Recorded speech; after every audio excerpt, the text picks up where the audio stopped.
इनहेबिटेंस एक हाँ। क्लॉज था उसमें, जैसे चाय जब बागान वहाँ था। असम में एनआरसी बाकी हुई तो सबको सबको देना देना पड़ा, सबको देना पड़ा, सबको देना सबको पड़ा देना ना। पड़ा। तो वही हम समझना चाहते हैं कि अगर पूरे देश में एनआरसी होगी तो सबको देना पड़ेगा, सबको देना पड़ेगा। चाहे वो गरीब हो, चाहे रवीश कुमार हो, चाहे आप हो, चाहे अमित शाह हो, सबको लाइन में खड़ा जी। होकर देना पड़ेगा ना। गवर्नमेंट अप्रूव डॉक्यूमेंट देना पड़ेगा, गवर्नमेंट अप्रूव गवर्नमेंट अप्रूव। और ये जो बनवाने बनवाने में वाला बहुत है लोग मुझे उसमें बताते हैं कि affidavit पैसे भी देना है। लगे थे काफी मेरा डॉक्यूमेंट बनाने मेरा मेरा खुद का रिश्तेदार जो है उसका वाइफ का एनआरसी में नाम आ गया, उसका नाम नहीं आया। हाँ। उनका पापा का नाम आ गया, बेटे का नाम नहीं आया। हाँ। अब हम ये पूछे मोदी साहब को, मोदी साहब आपके मम्मी का आप बर्थ सर्टिफिकेट दिखा दीजिए। अमित शाह साहब आपके मम्मी का बर्थ सर्टिफिकेट दिखा दीजिए। आप दिखवा दो, हम भी ये दिखवा दिक्कत देते। आप लोगों को हुई है? हाँ बिल्कुल हुई है। काफी।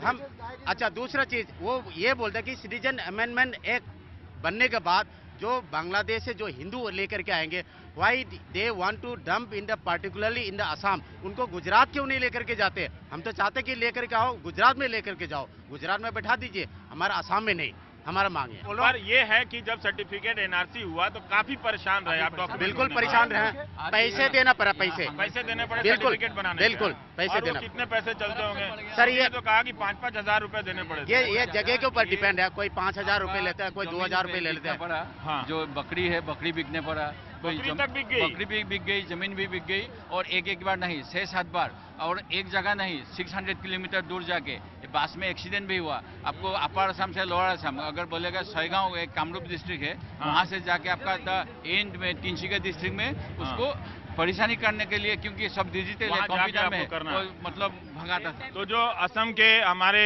नागरिक साथी हैं, इनसे बात करके एक फोटो बात समझ में आई। जो हमने आपको शुरू में गृह मंत्री अमित शाह का बयान सुनाया, जो उन्होंने संसद में कहा था कि वो एनआरसी लेकर आ रहे हैं, और जिस तरह से कहा था वो लेकर आएंगे, अभी तक उन्होंने नहीं कहा कि हम लेकर नहीं आएंगे।